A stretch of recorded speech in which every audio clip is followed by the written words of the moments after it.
want to do? How does that look? I don't know. It hasn't changed. Well, is it smaller? I don't know, maybe smaller. It's smaller. It's smaller. Yeah. Yeah. We're live. Okay, there you go. We're live. You might be able to zoom into it, Kristen. Control plus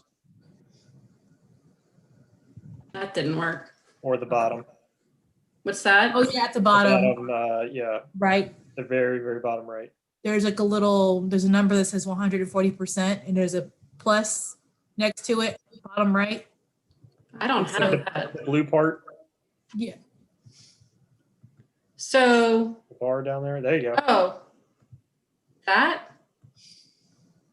Okay. Yeah.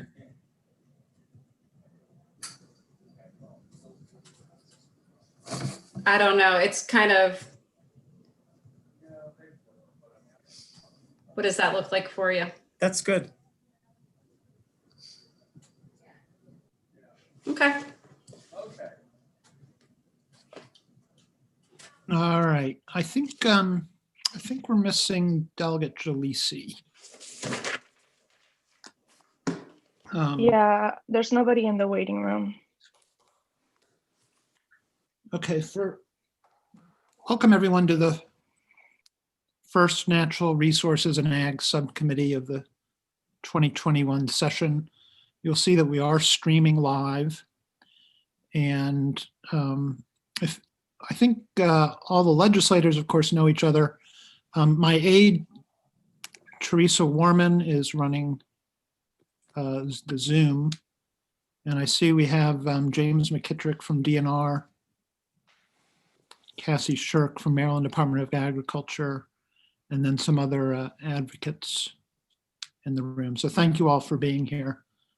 We might as well just jump right in to House Bill, the first one on the list, House Bill 81. This is the Unattended Dogs in Extreme Weather Conditions bill. We had the hearing Friday morning.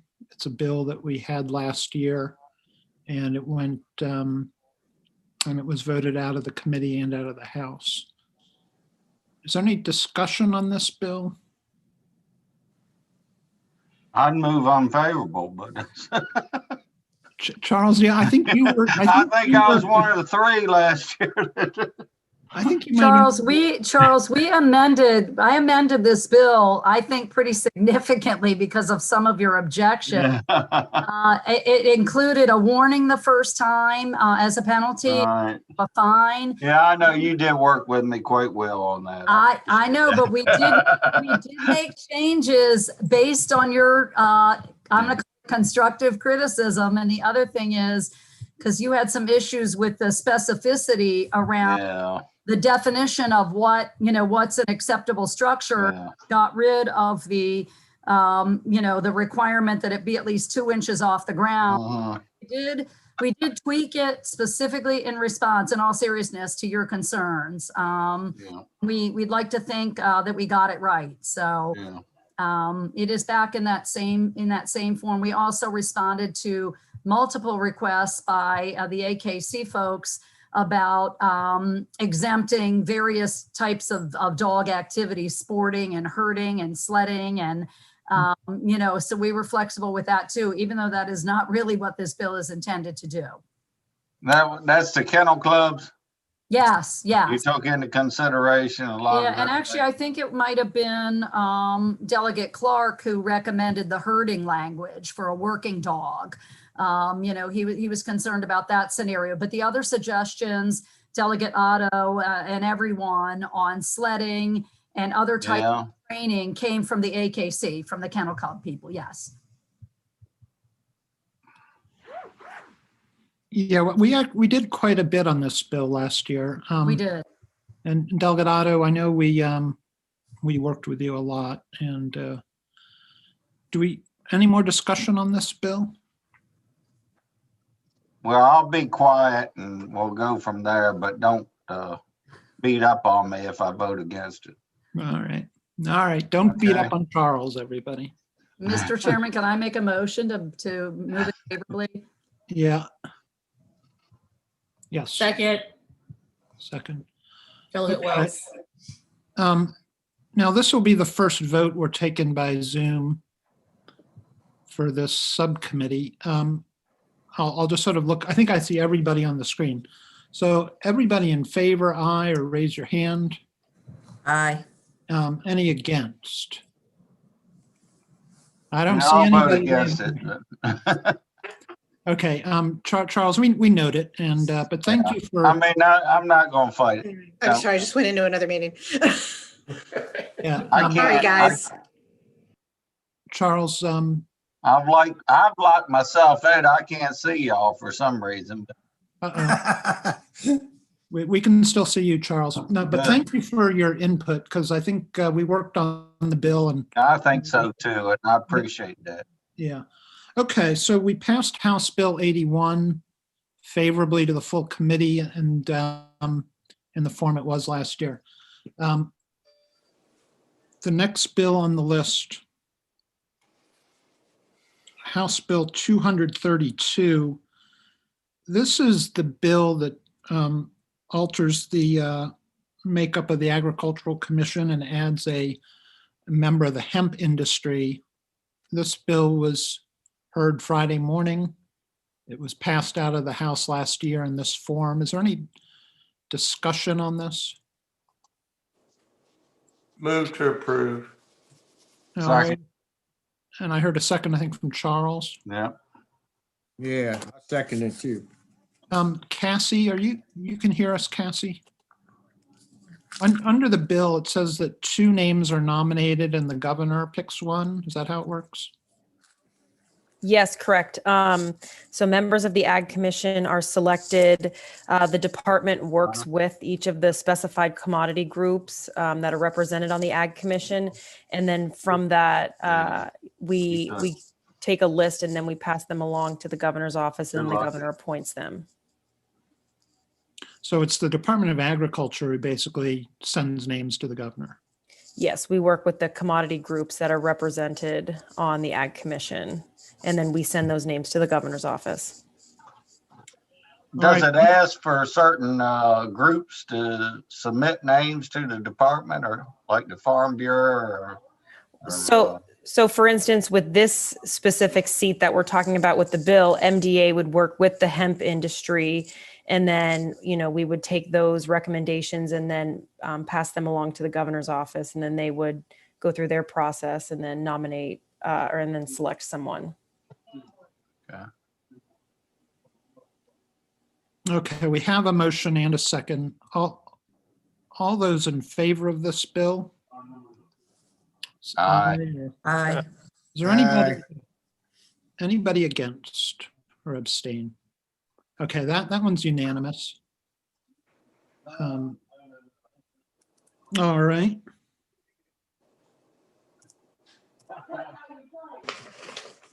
House Bill 269. This is the Urban Ag Grant Program. As introduced, it's the version that we passed out of the committee in the House last year. Delegate Wells, you've indicated that you're interested in a couple of amendments. Correct. Do you want to talk about those? I don't know that we want to vote on an amended bill today, but I don't think the full committee is voting. So there is this week. Kumar can always tell me I'm wrong, or the vice chairman can tell me I'm wrong. But so why don't you tell us about your amendments so we can discuss those? Sure. So my amendments, I think, are pretty tame amendments. They don't really functionally change anything about the bill. I think the amendments just make clear the intent of the bill, which is to focus on urban farmers and historically disadvantaged farmers, and kind of making sure that we're using an equity lens.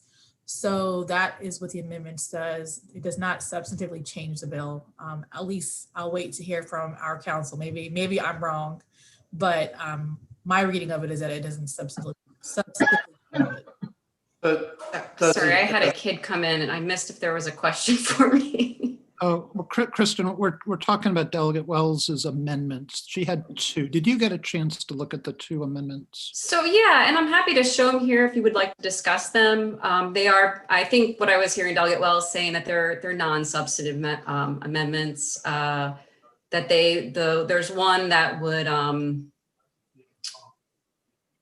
one ensures that the department in adopting regulations would prioritize the input from urban agriculture farms and farmer advocates. And then the other one would require that applications of historically disadvantaged farmers would be prioritized. I can bring them up on the screen if you want to look at them, or if you want to wait till the next time. It's up to you how you'd like to handle it. Well, we already practiced with the screen one, so we don't need the practice, right? Delegate Wells, I think Members, the email that was sent out, you have them. So if you want to look at them, and then if you have any questions, you can go about it that way. But the materials were sent out. Okay. If I may, Yes, Delegate Otto. what is the criteria for recipients of this? Who are we targeting, or what are they going to utilize these grants for? So this is a pilot program to support urban farmers, starting with Baltimore City. The grant is focused on them growing their capacity so they can eventually qualify for private funding, private capital, like from Farm Credit, also from USDA, which the state of Maryland, we don't really have that support coming currently from Department of Agriculture. We have the support in terms of the goal, but not financially. We have not identified the funding stream for this also, so I think it's important to make sure I articulate that piece as well. And so this is a small change. I'm okay with perhaps addressing this once it gets to the Senate side. I'm a little apprehensive to not get this out just because we are dealing with a pandemic. I don't really know what the future will look like. And so like last year, it got out as is. And we never got it over to the Senate because of we had to adjourn earlier. So that's what this grant does. And it also has a component, let me be clear, around working with schools and also working with higher ed. So University of Maryland, Morgan State, UMES, other colleges and universities in Maryland that have agriculture programs. Mm-hmm. So partnering with them to support the ag education and also the technical assistance of the farmers. So is it cost share on equipment and facilities, or? It's about capacity. So it would include, I mean, those things could be included, but it's about the capacity to grow, and also that they're doing that with the lens towards supporting the future education and training of the next set of farmers as well. Yeah. Well, I advocate for that fiscal commitment and all that, but I get concerned about salaries and things like that in the program. It's a grant program, so they still have to apply. So there is also a review board that would look over them. I mean, I'm all for the program. Don't get me wrong. I just want to be sure there's criteria there that makes it successful. Correct. I know what you mean. I know exactly what you're talking about. On the 2 amendments that have been brought up, is there any concern about the amendments? Delegate Wells, I don't think the full committee is going to be voting this week. So okay. You've got the amendments out there. We've all had a chance to look at them, but not much of a chance.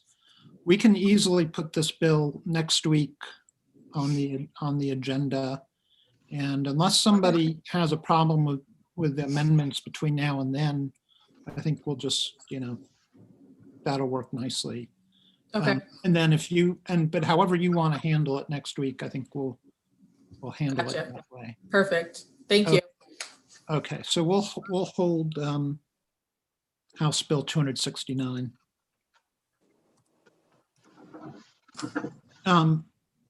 Kristen, I know you might leave us, but maybe at the end we'll discuss how all of this works, like we did with Delegate Stein's subcommittee this morning. I can hang on. Okay.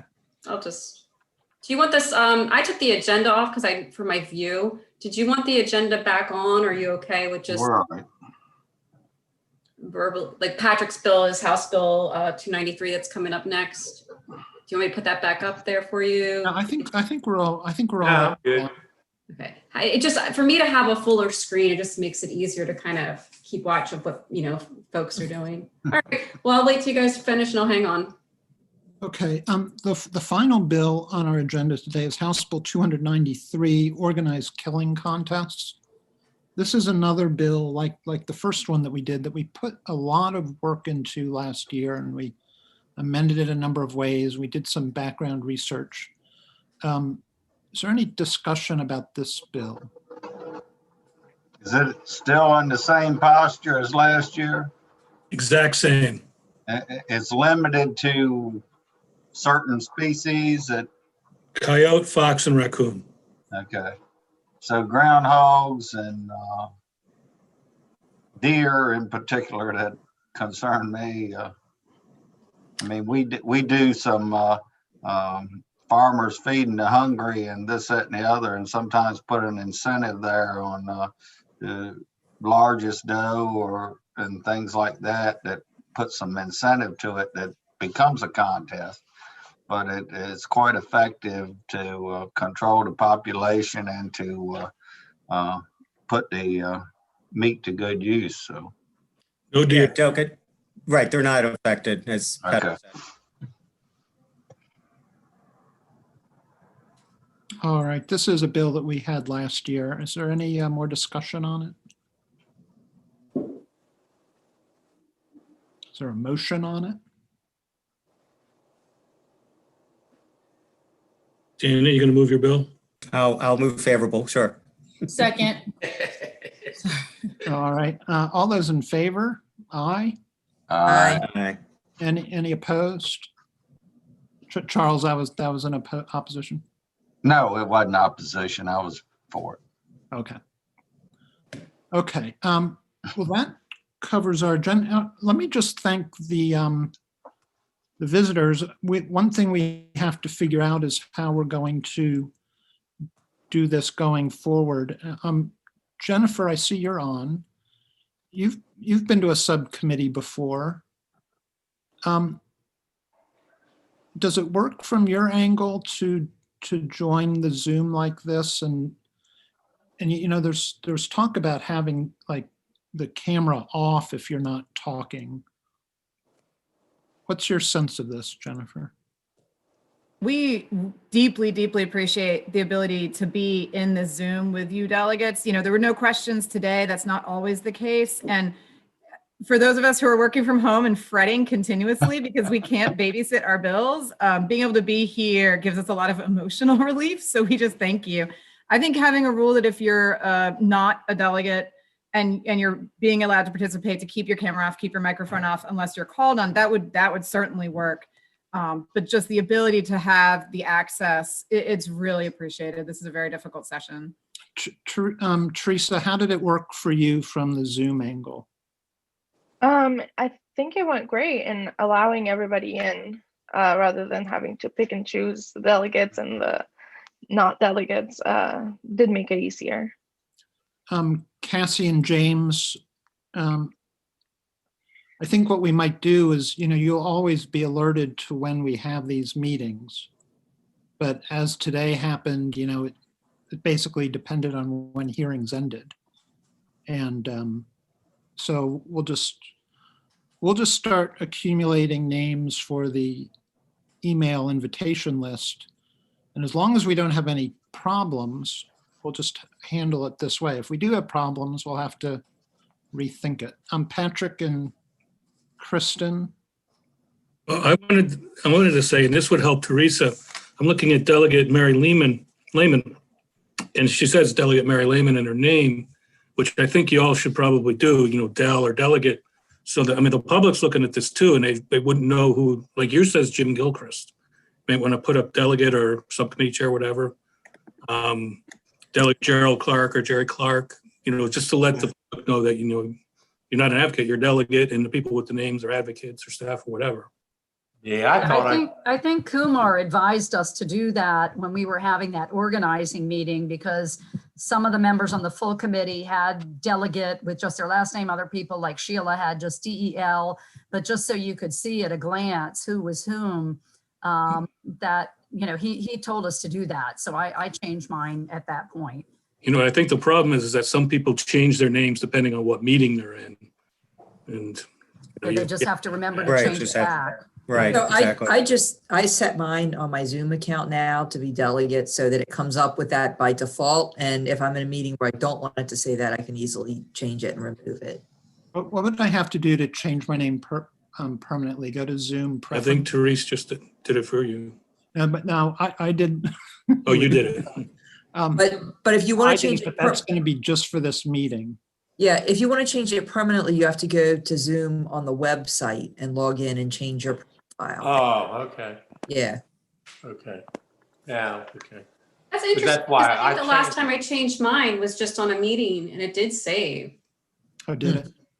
It might, Delegate Ruth might be on a different account or something. If the corner of the screen where your picture is, and you click on the three little blue dots next to mute, it gives you the option to rename yourself. Like Jim, you could go in right now and, you know, Subcommittee Chairman Jim Gilchrist instead. Right. But it doesn't always remember that. Apparently some people does, but for me, it didn't remember it. So I had to change it on the website to change it permanently. And actually, meeting hosts and co-hosts can do that also, so. Okay, and we are still live, everybody. All right, anything else? We're through with the agenda. James, yeah. Yeah, I just wanted to jump in here and echo the sentiment that that Jennifer offered. You know, really appreciate the opportunity to be here, and you know, if it's, you know, I'm more than happy to fit within parameters, and I guess I'll speak to Cassie as well. If we cameras off, cameras on, whatever, let us know. We'll be here in the same capacity we've always been. Yeah, and I think I'm no expert in Zoom, but what I remember someone saying from subcommittee meeting this morning is that folks whose camera is off sort of, they fall sort of toward the bottom in terms of who the public sees when they're, you know, when they're viewing it. So they'd see legislators more at the top if other folks have their cameras off. And that's probably good for the public access on YouTube. Lisa, are you raising your hand? Yes, I just wanted to echo again what Jennifer said. And very appreciative of all of you letting us in to be a part of this, and happy to turn our screens off so we're in the bottom unless you have a question for us. Okay, everyone, this will conclude the first meeting of the subcommittee for this year. We'll meet again a week from today, most likely. Okay, thank you, everyone. Have a good rest of your day. Batting 75%.